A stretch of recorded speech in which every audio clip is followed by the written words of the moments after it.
Hello everyone, मैं हूं आपका अपना सुबोध सर और मैं लाया हूं आपके लिए अनदर वीडियो जिसमें आज हम लोग स्टडी करने वाले हैं क्लास 11th की माइक्रो इकोनॉमिक्स के कुछ topics. Economics is a social science that studies how individual businesses, governments and societies use scarce resources having alternative uses to satisfy human wants.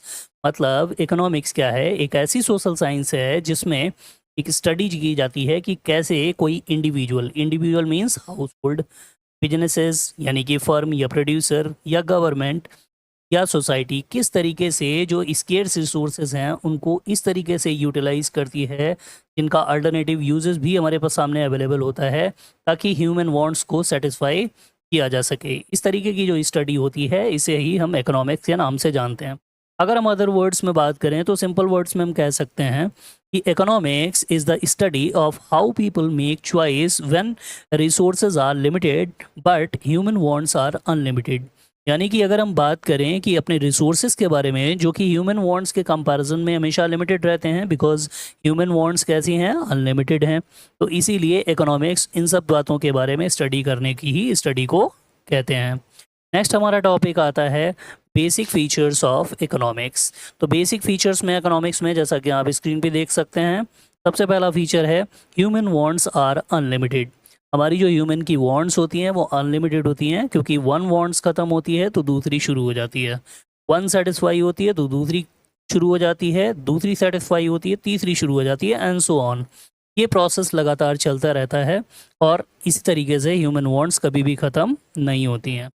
Next जो आता है वो आता है रिसोर्सेज आर स्केर्स। अगर ह्यूमन वांट्स से कंपेयर कर ली जाए रिसोर्सेज की तो हमारे जो रिसोर्सेज हैं वो हमेशा कम होते हैं, जिसे हम बोलते हैं स्केर्स। इसी को हम स्केर्सिटी के नाम से जानते हैं, स्केर्स से ही बनता है।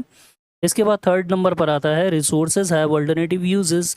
तो जो रिसोर्सेज हैं एक तो हमारे पास कम है ह्यूमन वांट्स की कंपैरिजन में, एट द सेकेंड टाइम उसी के साथ में जो ये रिसोर्सेज हैं इनका अल्टरनेटिव यूजेस भी किया जा सकता है। मतलब एक ही रिसोर्स को डिफरेंट डिफरेंट पर्पज से यूटिलाइज़ किया जा सकता है। फॉर एग्जांपल हमारे पास 100 रुपीज़ हैं, उससे हम क्लोथ भी ले सकते हैं, उससे हम इंटरटेनमेंट पर यूज कर सकते हैं, उससे बुक्स ले सकते हैं, उससे हम अदर मटेरियल पर भी यूज कर सकते हैं, लेकिन सारी की सारी कमोडिटीज़ को एक साथ में परचेस नहीं कर सकते, जिसकी वजह से क्या होता है स्केर्सिटी अराइज होती है।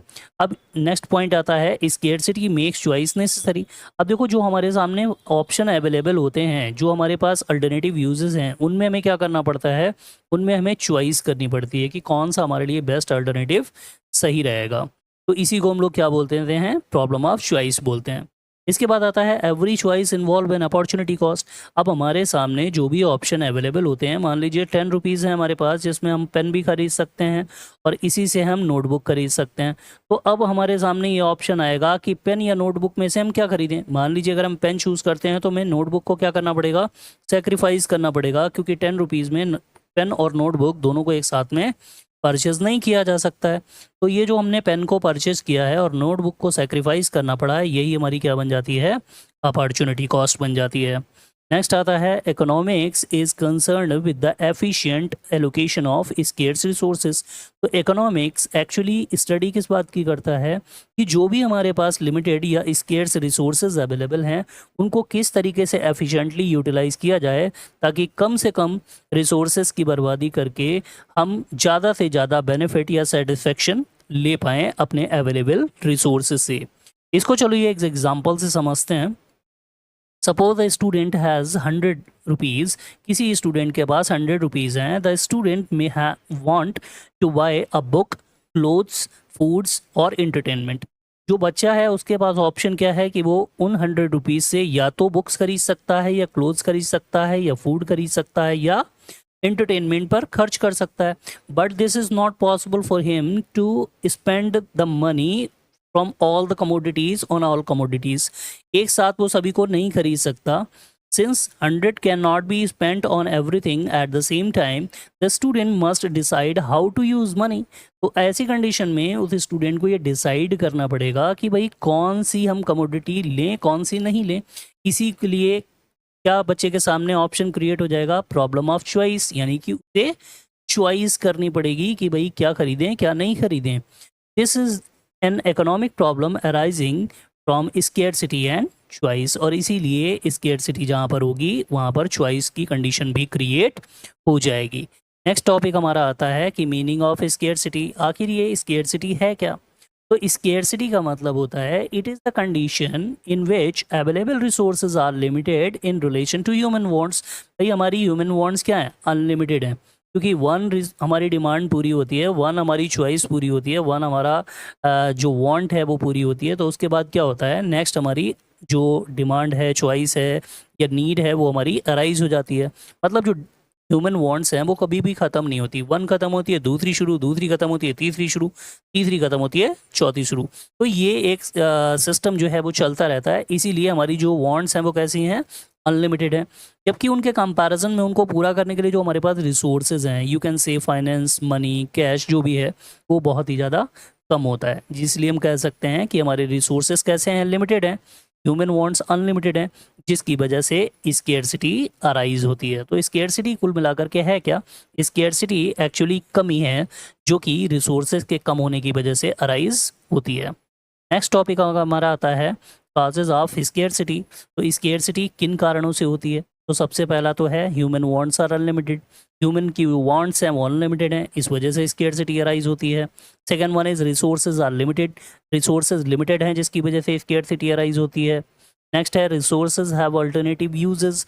अब रिसोर्सेज जो हैं उनको डिफरेंट डिफरेंट पर्पस से यूज किया जा सकता है, लेकिन सभी पर्पसेस को एक साथ में सॉल्व आउट नहीं किया जा सकता, क्योंकि हमारे रिसोर्सेज जो हैं वो लिमिटेड हैं, इसीलिए स्केर्सिटी अराइज हो जाती है। नेक्स्ट है resources can not B use simultaneously for every purpose.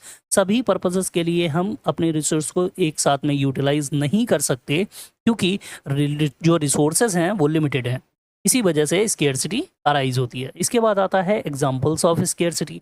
तो एग्जाम्पल्स में जैसा कि आप देख सकते हैं, a person has limited income but many wants. एक पर्सन है जिसके पास इनकम तो उसकी लिमिटेड है, लेकिन उसकी वांट्स कैसी हैं? बहुत सारी हैं। तो वो अपनी सभी ज़रूरतों को अपनी लिमिटेड इनकम से पूरा नहीं कर सकता। उसको कुछ ज़रूरतें जो उसके लिए ज़्यादा ज़रूरी हैं वो उनको पूरा करेगा, बाकी उसको छोड़ना पड़ेगा।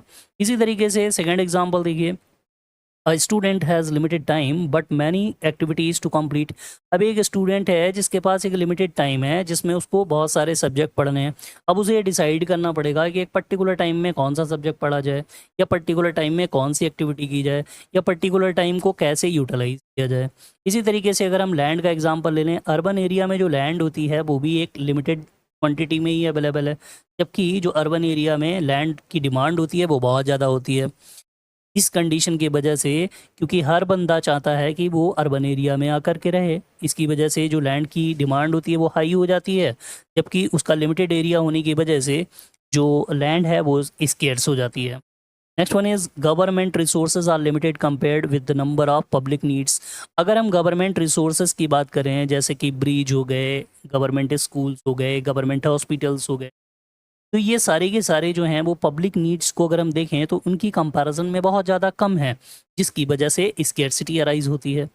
Next one is natural resources की अगर हम बात करें, तो नेचुरल रिसोर्सेज जितने भी हैं, जैसे कि मिनरल्स हो गए, फ्रेश वाटर अवेलेबल हो गया, ये सारी की सारी चीज़ें हैं बहुत ही ज़्यादा लिमिटेड हैं in comparison to our requirement. तो इसीलिए जो स्केर्सिटी है वो अराइज होती है, और स्केर्सिटी की वजह से चॉइस क्रिएट होती है, और चॉइस की वजह से हमें अपॉर्चुनिटी कॉस्ट भी देनी पड़ती है। Next topic is importance of scarcity. Scarcity is the fundamental economic problem. Scarcity क्या है? एक फंडामेंटल इकोनॉमिक प्रॉब्लम है जिसको दूर किया ही नहीं जा सकता, बिकॉज रिसोर्सेज आर लिमिटेड। अगर रिसोर्सेज अनलिमिटेड होते और उनको फ्रीली अवेलेबल होते, उनको हर तरीके से यूज किया जा सकता, तो ऐसी कंडीशन में जो इकोनॉमिक चॉइस है, ऐसी प्रॉब्लम लगभग ना के बराबर क्रिएट होती है, यूं कह लीजिए क्रिएट ही नहीं होती। लेकिन एक्चुअली ऐसा नहीं है, क्योंकि रिसोर्सेज तो स्केर्स ही हैं, यानी कि लिमिटेड ही हैं। तो इस वजह से क्या होता है, scarcity creates the need of choice, need for choice. मतलब स्केर्सिटी क्या करती है? चॉइस की नीड को क्रिएट कर देती है, हमें चॉइस करनी ही पड़ती है। Next point is choice means selecting one alternative from the several available alternative because resources are scarce। अब इस चॉइस में हम क्या करते हैं? चॉइस एक प्रोसेस होता है जिसमें हमारे सामने जो बहुत सारे अल्टरनेटिव यूजेस हैं, जैसे कि अल्टरनेटिव यूजेस हमारा 1 हो सकता है, 2 हो सकता है, 3 हो सकता है, और भी बहुत सारे हो सकते हैं, जैसा कि हमने पीछे भी एग्जांपल में समझा था। तो हमें इनमें से जो हमारे लिए बेस्ट ऑप्शन होगा वो हमें चूज़ करना पड़ेगा। सपोज़ अगर हम ये चूज़ करते हैं तो हमें इसको और इसको हमें छोड़ना पड़ेगा। अगर हम इसको चूज़ करते हैं तो इसको और इसको हमें छोड़ना पड़ेगा। तो ऐसी कंडीशन में क्या है, हमारे सामने प्रॉब्लम ऑफ चॉइस क्रिएट होती है, और चॉइस में मतलब हमारे लिए जो बेस्ट ऑप्शन होता है वो हमें चूज़ करना पड़ता है और दूसरा हमें छोड़ना पड़ता है। Since resources cannot satisfy all wants simultaneously, individuals, firms and government must decide how to use them. चाहे इंडिविजुअल में, इंडिविजुअल मतलब हाउस होल्ड हो, चाहे फर्म या प्रोड्यूसर हो, चाहे गवर्नमेंट हो, इन सभी को ये डिसाइड करना पड़ता है कि इनके लिए बेस्ट ऑप्शन कौन सा है, वही उनको चूज करना पड़ता है और बाकी उनको छोड़ना पड़ता है, because resources are limited. Next topic हमारा आता है चॉइस एंड अपॉर्चुनिटी कॉस्ट। अब चॉइस से अपॉर्चुनिटी कॉस्ट का क्या रिलेशन है वो समझिए। When one alternative is selected, another alternative has to be sacrificed. जब हम एक अल्टरनेटिव को चूज करते हैं तो दूसरे अल्टरनेटिव को हमें सेक्रीफाइस करना पड़ता है। The opportunity cost of choice is the value the next best alternative foregone. मतलब एक ऑप्शन को चुनने के लिए जो दूसरा ऑप्शन छोड़ देते हैं वही हमारे लिए क्या बन जाता है, अपॉर्चुनिटी कॉस्ट बन जाता है। जैसा कि आप इन एग्जाम्पल में देख सकते हो पिक्चर्स में, यहाँ पर बच्चे के सामने दो ऑप्शन अवेलेबल हैं, या तो वो साइकिल चला ले और या तो वो बर्गर खा ले। जो उसके पास रिसोर्सेज हैं उनकी मदद से वो दोनों में से एक ही काम कर सकता है। तो अगर मान लीजिए वो साइकिल को चलाने का ऑप्शन चूज करता है तो उसे बर्गर को खाने का ऑप्शन जो है वो सेक्रीफाइस करना पड़ेगा। तो ऐसी कंडीशन में साइकिल चलाने की जो कॉस्ट होगी वो बर्गर उसके लिए क्या बन जाएगा, अपॉर्चुनिटी कॉस्ट बन जाएगी। यानी कि सेक्रीफाइस बर्गर का किए बगैर साइकिल को चलाना पॉसिबल नहीं है। दूसरा एग्जाम्पल है, a student has 2 hours available and chooses to study economics instead of watching a movie. अब यहाँ पर बच्चे के सामने 2 hours अवेलेबल हैं बच्चे के पास। अब बच्चे के सामने ऑप्शन क्या अवेलेबल थे, या तो वो 2 घंटे के लिए मूवी देख लेता और या तो वो 2 घंटे के लिए इकोनॉमिक्स पढ़ लेता। तो बच्चे ने क्या किया कि इकोनॉमिक्स को पढ़ना बेटर समझा, तो उसने इकोनॉमिक्स को पढ़ना शुरू किया और जो मूवी देखने का ऑप्शन था उसको उसे छोड़ना पड़ा। If watching the movie was the next best alternative, the opportunity cost of studying economics is the benefit that could have been obtained from the watching the movie. इसका मतलब ये हुआ कि उसको, बच्चे को, इकोनॉमिक्स जो उसने पढ़ाई करी है उस इकोनॉमिक्स को पढ़ने के लिए उसे जो मूवी देखने का उसके पास जो ऑप्शन था उसे छोड़ना पड़ा। तो यही जो मूवी देखने का ऑप्शन जो उसे छोड़ना पड़ा है ये उसके लिए क्या बन जाएगी, ये उसके लिए बन जाएगी अपॉर्चुनिटी कॉस्ट। और उसकी जो चॉइस है वो चॉइस क्या बन गई, चॉइस बन गई उसकी इकोनॉमिक्स को स्टडी करना। तो यहाँ पर जो चॉइस है वो ये डिसाइड करती है कि हमने क्या छोड़ा, जो भी हम छोड़ेंगे वो अपॉर्चुनिटी कॉस्ट बन जाएगी। इस तरीके से रिलेशनशिप में आप देख सकते हो कि सबसे पहले स्केर्सिटी होती है, वही चीज़ों की कमी है। स्केर्सिटी की वजह से हमें प्रॉब्लम ऑफ चॉइस को फेस करना पड़ता है, चूज़ करना पड़ता है ये या ये। फिर इसकी वजह से क्या होता है, अपॉर्चुनिटी कॉस्ट अराइज होती है। अगर हम वन ऑप्शन चूज़ करेंगे तो वन ऑप्शन चूज़ करने में जो भी हमारा सेकंड ऑप्शन होगा वो हमारे लिए क्या बन जाएगा, अपॉर्चुनिटी कॉस्ट बन जाएगी, जिसको हमने छोड़ दिया। इसके बाद अगला हमारा टॉपिक आता है माइक्रो इकोनॉमिक्स। तो माइक्रो इकोनॉमिक्स को देखिए, it is the branch of economics that studies the economic behaviour of individual economic units and individual market. यानी कि माइक्रो इकोनॉमिक्स क्या करती है, माइक्रो इकोनॉमिक्स एक ब्रांच है इकोनॉमिक्स की जो स्टडी करती है इकोनॉमिक बिहेवियर, इकोनॉमिक इश्यूज को इंडिविजुअल लेवल पर। अब इंडिविजुअल इकोनॉमिक जो यूनिट्स हैं वो इंडिविजुअल कंज्यूमर हो सकता है, इंडिविजुअल प्रोड्यूसर हो सकता है, इंडिविजुअल फर्म हो सकती है, इंडिविजुअल मार्केट हो सकता है। इकोनॉमिक्स की अगर हम बात करें तो माइक्रो इकोनॉमिक्स में हम किन किन चीज़ों के बारे में स्टडी करते हैं, जो भी हम स्टडी करेंगे वो ये ध्यान में रखने वाली बात है कि हम हमेशा इंडिविजुअल लेवल पर ही बात करेंगे। यहाँ पर पहला आता है हमारा consumer behaviour, producer behaviour, demand क्या होगी, सप्लाई क्या होगी, प्राइस डिटरमाइन कैसे होगा, प्रोडक्शन क्या होगा, कॉस्ट क्या होगी, रेवेन्यू क्या आएगा, प्रॉफिट क्या आएगा, मार्केट स्ट्रक्चर क्या होगा, फैक्टर प्राइसिंग क्या होगा, रिसोर्स एलोकेशन क्या होगा। लेकिन यहाँ पर ये समझने वाली बात है कि ये सारी की सारी चीज़ें जिनके बारे में हम डिस्कस कर रहे हैं ये सब की सब इंडिविजुअल लेवल पर ही स्टडी की जाएंगी। इसके बाद आता है कि माइक्रो इकोनॉमिक्स में हमें किन किन क्वेश्चंस का आंसर मिल जाता है, जैसे कि why does the price of a particular product increase. किसी भी पर्टिकुलर जो प्रोडक्ट है उसका प्राइस इंक्रीज क्यों हो रहा है। यहाँ पर केवल एक प्रोडक्ट की ही बात हो रही है। How much a product will consumer purchase, कोई भी कंज्यूमर एक पर्टिकुलर प्रोडक्ट को ही क्यों खरीदेगा और कितना खरीदेगा, कैसे खरीदेगा। How does a firm decide how much to produce, कोई भी फर्म ये कैसे डिसाइड करेगी कि कितना उसे प्रोड्यूस करना है या कितना उसे प्रोडक्शन करना है। What determines the price of a particular commodity, कोई भी पर्टिकुलर कमोडिटी है तो उसका जो प्राइस होगा वो कैसे डिटरमाइन होगा या क्या क्या वो चीज़ें होंगी जिनके थ्रू उसे डिटरमाइन किया जाएगा।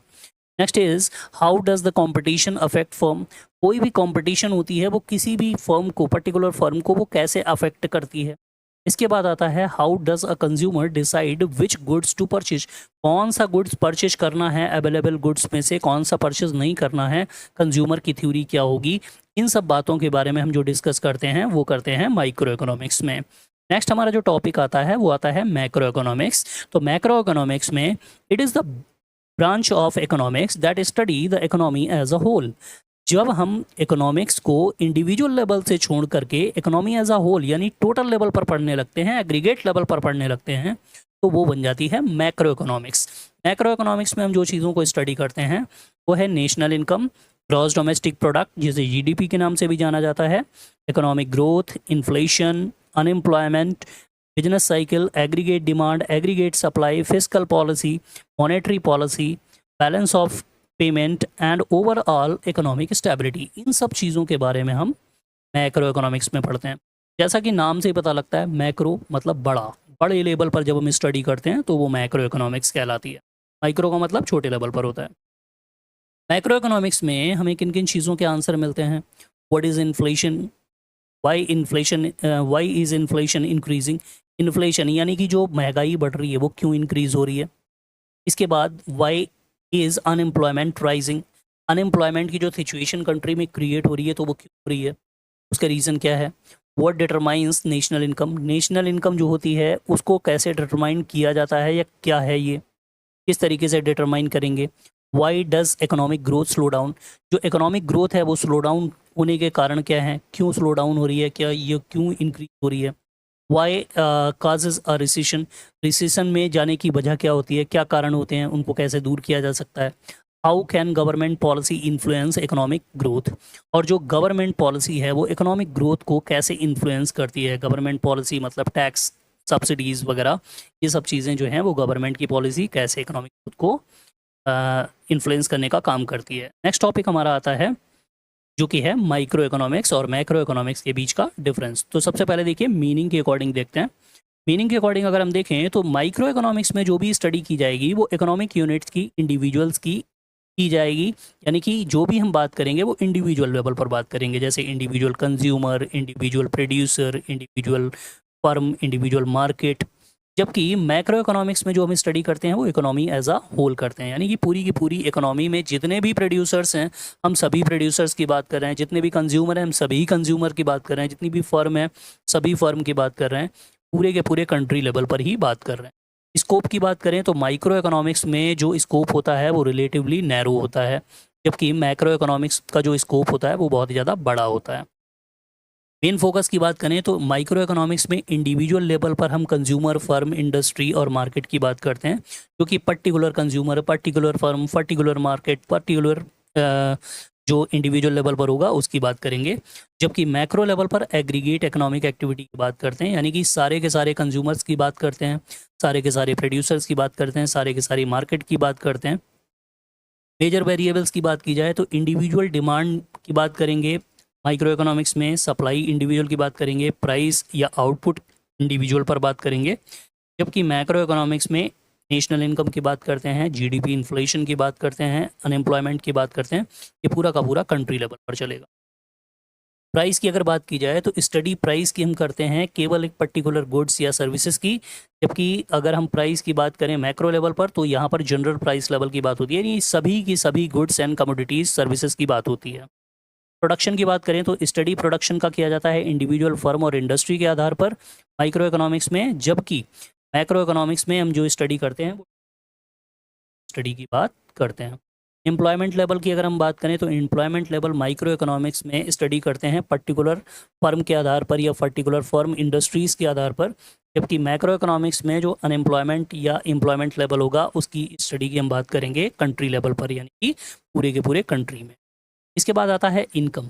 इनकम की बात करें तो माइक्रो इकोनॉमिक्स में इंडिविजुअल फर्म की इनकम के बारे में बात करते हैं, जबकि मैक्रो इकोनॉमिक्स में नेशनल इनकम की बात करते हैं, यानी कि पूरी कंट्री में जितनी भी फर्म्स हैं उन सभी की इनकम जनरेट हो रही है। And the last one is objective.